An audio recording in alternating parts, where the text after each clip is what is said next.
प्रेम करो महादेव से मत मांगो भल दाम, तज कर भक्ति कामना करिए भक्ति निष्काम। ओम श्री गम गणपतये नमः। ओम नमः शिवाय।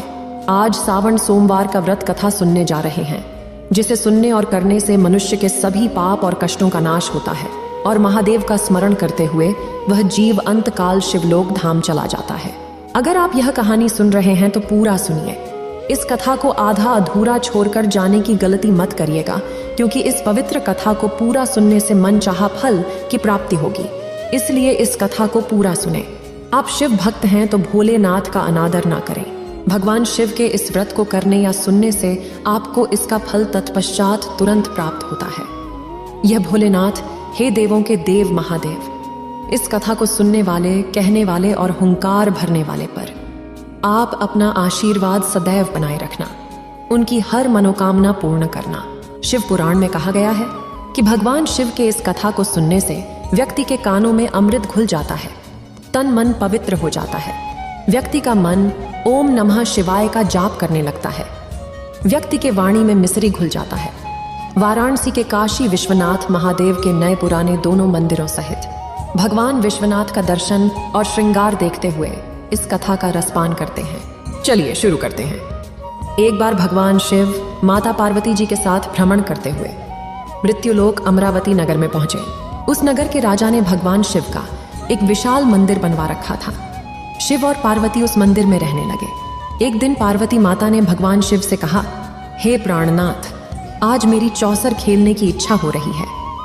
पार्वती जी की इच्छा जानकर शिव जी पार्वती जी के साथ चौसर खेलने बैठ गए। खेल प्रारंभ होते ही उस मंदिर का पुजारी वहां आ गया। माता पार्वती जी ने पुजारी से पूछा कि हे पुजारी, यह बताइए कि इस बाजी में किसकी जीत होगी। वह पुजारी भगवान शिव का बहुत बड़ा भक्त था, तो उस पुजारी ने कहा कि माँ, भगवान शिव की ही जीत होगी। परंतु चौसर में शिव जी की पराजय हुई और माता पार्वती जी जीत गईं। तब माता पार्वती ने उस पुजारी को झूठ बोलने के अपराध में कोढ़ी होने का श्राप दे दिया। भगवान शिव और माता पार्वती उस मंदिर से कैलाश पर्वत लौट गए। पार्वती जी के श्राप के कारण पुजारी कोढ़ी हो गया। नगर के स्त्री पुरुष उस पुजारी की परछाई से भी दूर रहने लगे। कुछ लोगों ने तो राजा से पुजारी के कोढ़ी हो जाने की शिकायत की, तो राजा ने किसी पाप के कारण पुजारी के कोढ़ी हो जाने का विचार करते हुए उसे मंदिर से निकाल दिया। राजा ने यह सोचा कि वह पुजारी कोई पाप कर्म किया होगा, इसी कारण वह कोढ़ी हो गया है। अब राजा ने उस पुजारी को अपने मंदिर सहित अपने नगर से बाहर निकाल दिया। उसकी जगह दूसरे ब्राह्मण को पुजारी बना दिया। कोढ़ी पुजारी मंदिर के बाहर बैठकर भिक्षा मांगने लगा। कई दिनों के पश्चात स्वर्गलोक की कुछ अप्सराएं उस मंदिर में पधारी और उसे देखकर कारण पूछा, और उन्होंने कहा, हे पुजारी, तुम इस प्रकार कोढ़ी कैसे बन गए? हम लोगों ने एक बार तुम्हें देखा था। तुम महादेव का कितना श्रद्धा भक्ति से पूजन करते थे, एक मंदिर में पुजारी थे, और आज क्या हुआ कि तुम कोढ़ी बन गए?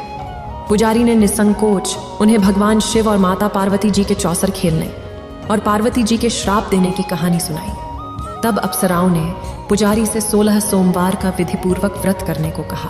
पुजारी द्वारा पूजन विधि पूछने पर अप्सराओं ने कहा, हे पुजारी, सोमवार के दिन सूर्योदय से पहले उठकर स्नान आदि से निवृत्त होकर स्वच्छ वस्त्र पहनकर आधा सेर गेहूं का आटा लेकर उसके 3 अंग बनाना, फिर घी का दीपक जलाकर गुड़, नैवेद्य, बेलपत्र, चंदन, अक्षत, फूल, जनेऊ का जोरा लेकर प्रदोष काल में भगवान शिव की पूजा अर्चना करना। पूजा के बाद 3 अंगों में एक अंग भगवान शिव को अर्पण करके एक आप ग्रहण करें। शेष 2 अंगों को भगवान का प्रसाद मानकर वहां उपस्थित स्त्री, पुरुष और बच्चों को बांट देना। इस तरह व्रत करते हुए जब 16 सोमवार बीत जाएंगे, 1 पाव आटे की बाटी बनाकर उसमें घी और गुड़ मिलाकर चूरमा बनाना, फिर भगवान शिव को भोग लगाकर वहां उपस्थित स्त्री, पुरुष और बच्चों को प्रसाद बांट देना। इस तरह 16 सोमवार व्रत करके व्रत कथा सुनने से भगवान शिव तुम्हारे कोरा को नष्ट करके तुम्हारी सभी मनोकामनाएं पूर्ण कर देंगे। इतना कहकर अप्सराएं स्वर्गलोक को चली गईं। पुजारी ने अप्सराओं के कहे अनुसार 16 सोमवार का विधिपूर्वक व्रत किया। उसका पूजन व्रत करने से भगवान शिव बहुत प्रसन्न हुए और भगवान शिव की अनुकंपा से पुजारी का कोरा भी ठीक हो गया। राजा ने उसे फिर से मंदिर का पुजारी बना दिया। वह मंदिर में भगवान शिव की पूजा करता। आनंद से जीवन व्यतीत करने लगा। कुछ दिनों बाद पुनः पृथ्वी का भ्रमण करते हुए भगवान शिव और माता पार्वती उस मंदिर में पधारे। स्वस्थ पुजारी को देखकर पार्वती जी ने आश्चर्य से उसके रोग मुक्त होने का कारण पूछा, तो पुजारी ने उन्हें 16 सोमवार व्रत करने की सारी कथा सुनाई। पार्वती जी व्रत की बात सुनकर बहुत प्रसन्न हुई और उन्होंने पुजारी से इसकी विधि पूछकर स्वयं 16 सोमवार का व्रत प्रारंभ कर दिया। माता पार्वती उन दिनों अपने पुत्र कार्तिकेय के नाराज होकर दूर चले जाने से बहुत चिंतित रहती थीं। वे कार्तिकेय को वापस लाने के लिए अनेक उपाय करती हैं, लेकिन कार्तिकेय लौटकर उनके पास नहीं आ रहे थे।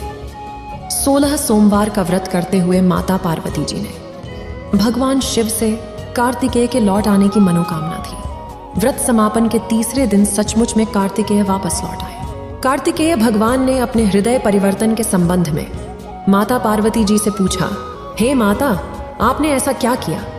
आपने ऐसा कौन सा उपाय किया था जिससे मेरा क्रोध नष्ट हो गया और मैं वापस लौट आया? तब पार्वती जी ने कार्तिकेय जी को 16 सोमवार व्रत का कथा सुनाया। भगवान कार्तिकेय अपने एक ब्राह्मण मित्र ब्रह्मदत्त के प्रदेश चले जाने से बहुत दुखी थे।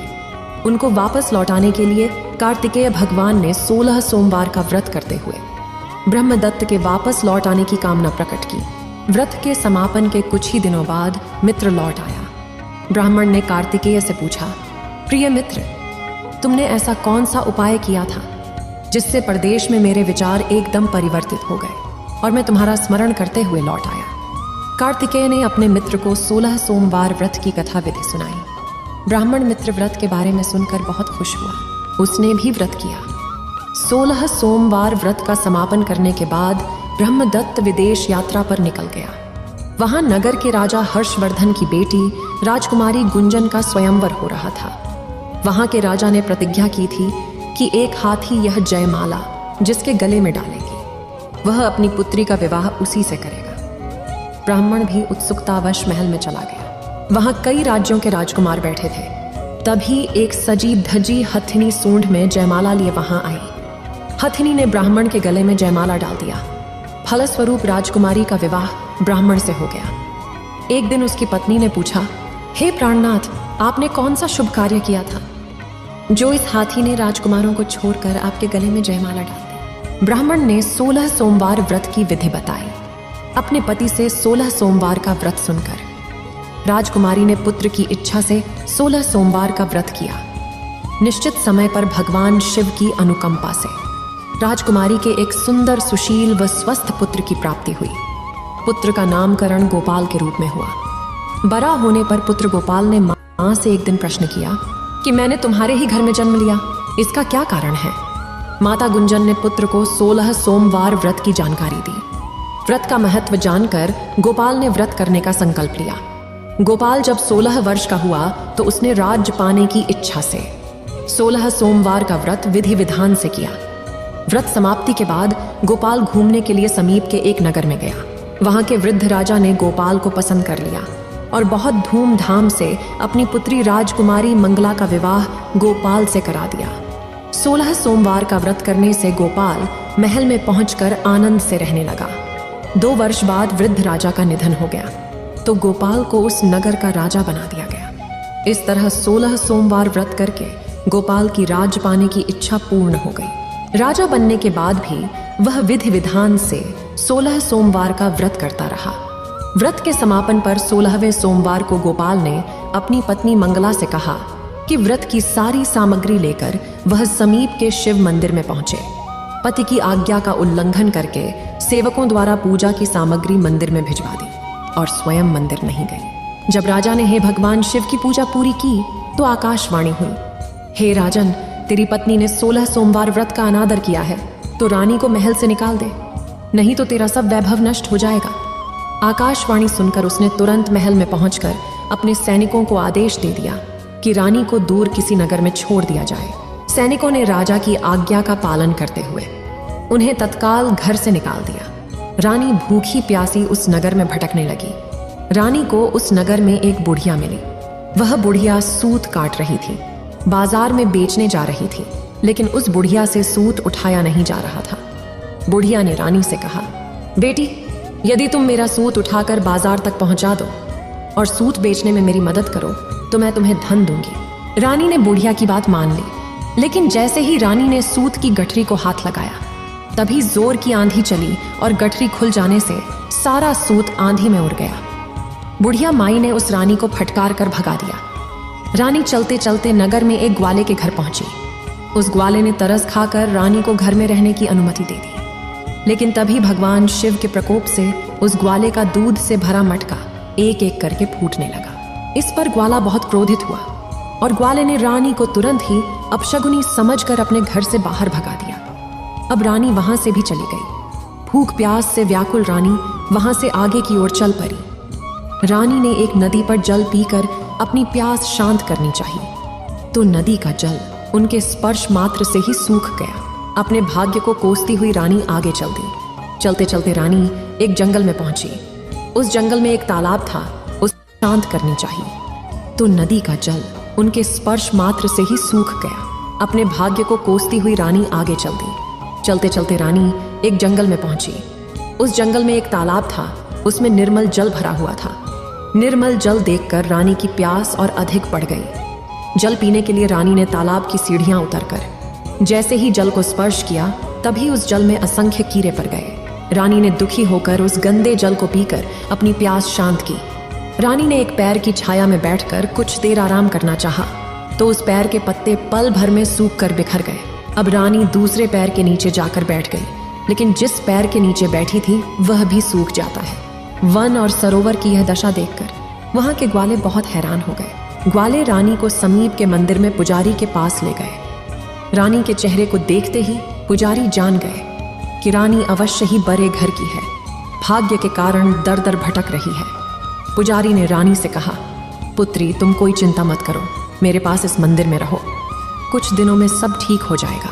पुजारी की बातों से रानी को बहुत सांत्वना मिली। रानी इस मंदिर में रहने लगी। रानी भोजन बनाती तो सब्जी जल जाती, आटे में कीड़े पड़ जाते। पुजारी भी रानी के भाग्य से बहुत चिंतित होते हुए बोले, हे पुत्री, अवश्य ही तुमने कोई अनुचित काम किया है, जिसके कारण देवता तुमसे नाराज हैं, और उनकी नाराजगी के कारण ही तुम्हारी यह दशा हुई है। पुजारी की बात सुनकर रानी ने अपने पति के आदेश पर मंदिर में न जाकर शिव की पूजा न करने की सारी कथा सुनाई। पुजारी ने कहा, अब तुम चिंता मत करो, कल सोमवार है और कल से तुम 16 सोमवार व्रत करना शुरू कर दो। भगवान शिव अब ऐसे ही तुम्हारे हर दोष को क्षमा कर देंगे। अब पुजारी की बात सुनकर रानी ने 16 सोमवार के व्रत आरंभ कर दिए। रानी ने सोमवार का व्रत करके शिव की विधि पूर्वक पूजा अर्चना तथा व्रत कथा सुनाने लगे। जब रानी ने 17वें दिन सोमवार को विधि पूर्वक व्रत का समापन किया, तो उधर उसके पति राजा के मन में रानी की याद आ गई। राजा ने तुरंत अपने सैनिकों को रानी को ढूंढ लाने के लिए भेजा। रानी को ढूंढते ढूंढते हुए सैनिक मंदिर तक पहुंच गए और रानी से लौट चलने के लिए कहा। पुजारी ने सैनिकों को मना कर दिया और सैनिक निराश होकर लौट आए। उन्होंने राजा को सारी बात बताई। राजा स्वयं उस मंदिर में पुजारी के पास पहुंचे और रानी को महल से निकाल देने के कारण पुजारी जी से क्षमा मांगी।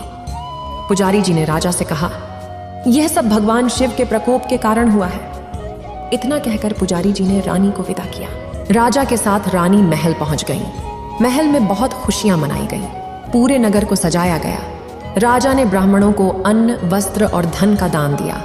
नगर में निर्धनों को वस्त्र बांटे गए। इस प्रकार रानी 16 सोमवार का व्रत करते हुए महल में आनंद पूर्वक रहने लगी। भगवान शिव की अनुकंपा से उनके जीवन में सुख ही सुख भर गए। 16 सोमवार का व्रत करने और कथा सुनने से मनुष्य के सभी मनोकामनाएं पूर्ण होती हैं और जीवन में किसी तरह की कमी नहीं होती।